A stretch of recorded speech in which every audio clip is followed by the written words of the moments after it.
and welcome to Uncle Torvald's Storytime. Now, these stories are based on my 36 years of living in the current Middle Ages as a member of the Society For Creative Anachronism. They are from my perspective because they are things that I was either involved with, experienced, or witnessed. And we often referred to these as no shit there I was stories because that's how we would start them when we tell them around the campfires at night. And being a storyteller, poet, singer, songwriter, I've always felt that it's my responsibility, at least, to record what I can of these experiences and to pass them along to others. This particular story is going to be a little short, and it is dealing specifically with me, and it's going to be part of a series known as The Mysteries of St. Torvald the Battered.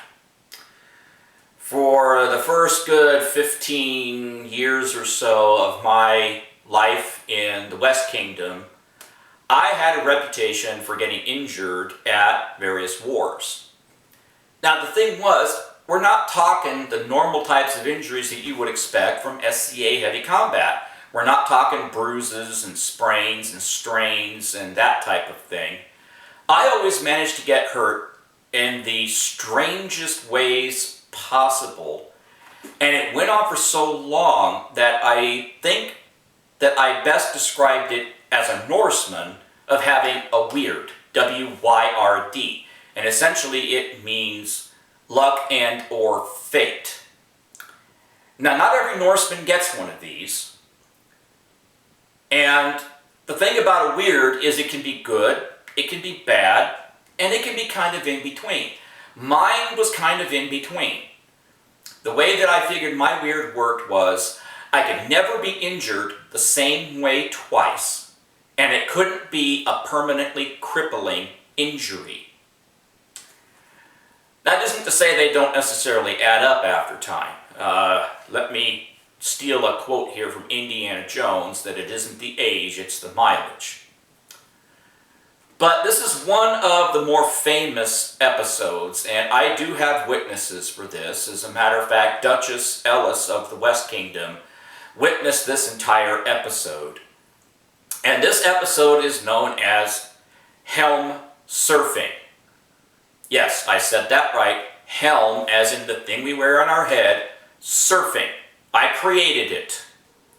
This took place at a war up in the Santa Cruz Mountains at a Boy Scout camp, Camp Lindblad.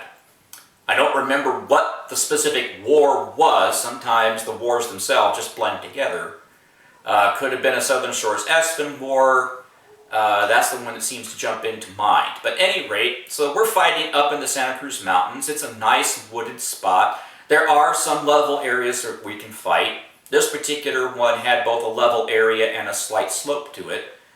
And the rules of this particular open field scenario was they had caution tape around the edges of the battlefield, and the rules were that if you went outside those boundaries, you were considered to have been routed for that battle and could not come back in. So as an open field battle, we all start lined up against each other, and we move in and we start fighting, and as often happens, things can get a little chaotic and you can find yourself split off from your unit or from the main line, and that's kind of what had happened to me. I was trying to stop somebody from flanking around our end, so I had to split off from our unit on my own, and I'd taken out that guy, and then as I turned around to look and see where my group was to get back to them, I noticed two of the enemy troops down right on the edge of the field. They were right up against the caution tape, and I decided that I was going to charge down and shove them both out. And even if I ended up going out with them, I had already taken out one guy, and if I could take out both of them, that would have been a 3-to-1 kill ratio, which is really good, especially for a shield man in a war.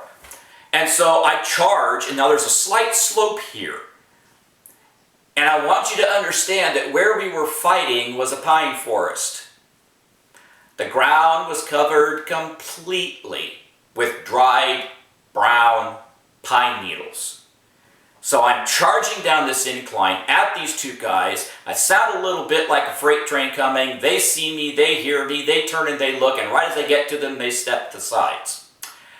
And my foot could not stop because I'm on brown, slippery pine needles. I go skidding, my foot hits a tree root, and I go head first right up over that caution tape. Now the helmet that I'm wearing at the time is a Corinthian. It's got this Y-shaped opening, and then there's a slight crest that runs from the bottom of the nose up my forehead to the top of the crown. Not real steep, but just a bit like that. And it hits those pine needles, and I slide, pirouetted, upside down like a ballerina, about a good 5 feet before I fall over, crash, and roll to a stop about 10 feet after that. Unbeknownst to me, I only stopped a few feet away from about a 15-foot drop into a dry creek bed. They would have needed a wrecker to get me out of there if I'd have managed to fall in.